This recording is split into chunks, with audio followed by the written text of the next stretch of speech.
اللہ قرآن میں فرما رہے ہیں کہ ہم تمہارے حالات کو اس وقت تک نہیں بدلیں گے جب تک تم اپنے اعمال نہیں بدل لیتے، اپنے کام نہیں بدل لیتے، کہ تمہارے کام، تمہارے اعمال اگر وہ قرآن کے خلاف ہیں تو کبھی بھی تمہارے حالات تمہاری چاہتوں کے مطابق نہیں آئیں گے۔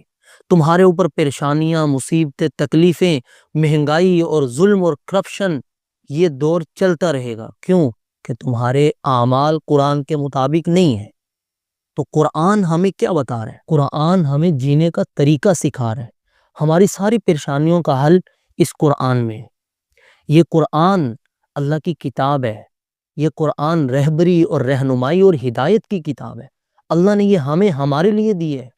یہ صرف پڑھنے کے لیے نہیں ہے، بلکہ یہ زندگی گزارنے کا طریقہ سیکھنے کے لیے، کہ ہماری عدالتیں، ہماری حکومتیں، ہمارا ہر طبقے کا آدمی، مرد ہو یا عورت ہو، بوڑھا ہو یا نوجوان ہو، اس کی زندگی اس قرآن کے مطابق ہونی چاہیے، جس کی برکت سے سارے کام سدھریں گے، ساری پریشانیاں حل ہوں گی، ساری مہنگائی کے دور جو چل رہے ہیں وہ ختم ہوں گے۔